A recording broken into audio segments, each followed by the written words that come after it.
really can't remember. I don't know, honestly, if I showed you materials last time. I think I did. Yeah, Or there was did. render. Yeah. Okay. So when we talked about render, did we talk about render? I don't think we talked about. I think we talked about materials. but not Material, render. okay. Yeah. I really couldn't remember because that's like the break. Yeah. So render is like this. It gives you the ability to look at this thing with finishes, bump patterns, reliefs, all the shadowing, all the reflectance of like gloss, everything that makes a realistic object look real.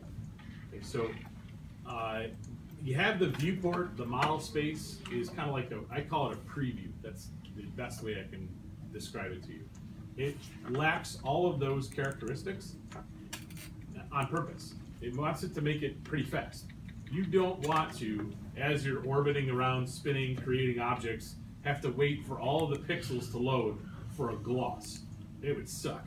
And that's one object. Imagine all of the things in your room, every time you manipulate it, it has to do all of the bumps of, like, if you did concrete, all the little bumps and all the little nooks, right, in that material. And then if you did a glossy floor, all of the shadowing and reflectance of the gloss. If you did paint, I mean, think of how that would go. Like, just casually spinning around in this viewport. So they leave all of that into this render. And one of it's always this classic story of like, why does it have a teapot? Well, one of the first things they drew in Autodesk when they created solid modeling was a teapot. I don't know why, but was like their example. And so it's kind of like their iconic symbol is this teapot. It showed that you could morph. Obviously, there's a bunch of, you have revolve, right? You have sweep, you have loft for the spout. So it had a lot of different things in it.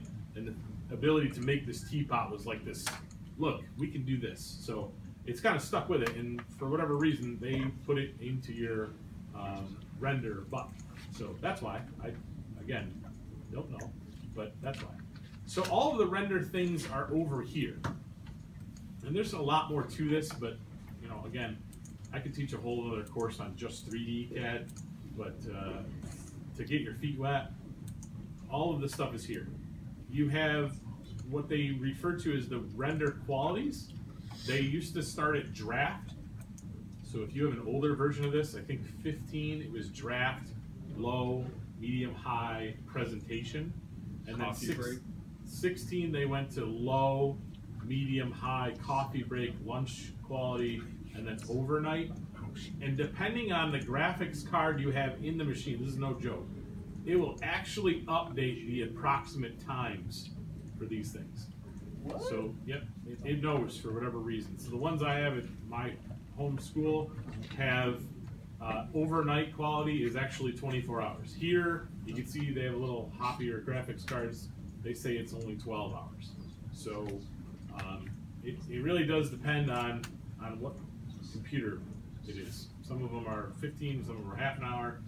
And again, I don't know why that is. But so if you get into these guys, I would recommend that you probably do everything on low or medium. Medium's the default. Past that, you're really waiting, and again, all you're doing, you'll see it in a second, all you're doing is checking something. For your final presentation, you can up that thing to, if you wanted to, you could probably do it to like lunch. We would have enough time for that. Most of the ones I run are like coffee break quality. It's still pretty good, but not perfect. All it really does is fill in more dots per inch. So that's like the really big deal. So how this goes, you see here the quality, you see here render in window or viewport. I always do a separate window, otherwise all of this stuff, if you do render in viewport, hangs out in here. And it really does slow the viewport down. So I would recommend you just, again, leave it at window. You can do region too. Some people really like they just want to do the lamp, so they render the lamp. But again, it really slows the thing down, so I would just do window, because then you can close it, and it's like it never happened. So the render to size is this last guy, under the teapot. It's a split button, and this is the number of dots per inch. You can see the pixelation here. So I think most people, I don't want to insult you, are pretty familiar with the number of pixels. So if you kind of get into the like 1920 by 1080 is really the limit of this thing as far as the monitor goes. So I would not really waste your time past that. You can see that they have some of these ridiculous high quality, 300 dots per inch stuff, but you're never going to see it here. So I wouldn't even waste your time doing it. Most of the ones I run on like a 1024, like the is the smaller aspect ratio. Again, that's you really don't see much past that really improves this thing. When you get to 1280 by 1024, that's it's pretty close to what you can pick up on one of these monitors. If you had like a 4K plasma in front of you, maybe you get the difference, but down here, yeah, it's just not worth the time. So again, for previewing, I would leave this again to the lowest, the 800 by 600 medium. Okay, so that's what all these do. I hope you get that part. The bottom one is just the progress. You'll see this fill in. It just goes from white to green. So let's say that I want to just kind of check this thing out really quick. I would zoom in to what I think is the appropriate amount, which you'll see in a second is always off, conveniently. And then I'm just going to hit this button. And it opens a separate window, if you do window, which I hope you do. And it's going to take a little while, but as you can see, it's added in a lot of this shadowing. It's also added in, if you look at the floor, you can see that now it's a gloss. Pretty cool, right? So all of these material settings that you had when you looked at the materials are all kind of like filling in now. And again, you can see that this thing went pretty quickly. It only took 7 seconds to do that whole thing. So that's pretty quick, right? And if you up these things, the more pixels they have to do and the higher the quality, then the slower it gets. So the downside of this is that, like I said, as you hit it, you're going to notice that I'm zoomed in so much I can barely see the table on my model, my preview, right? And then when I get to the room itself, I can actually see that I'm farther back on the floor even. I can see the front edge of that floor.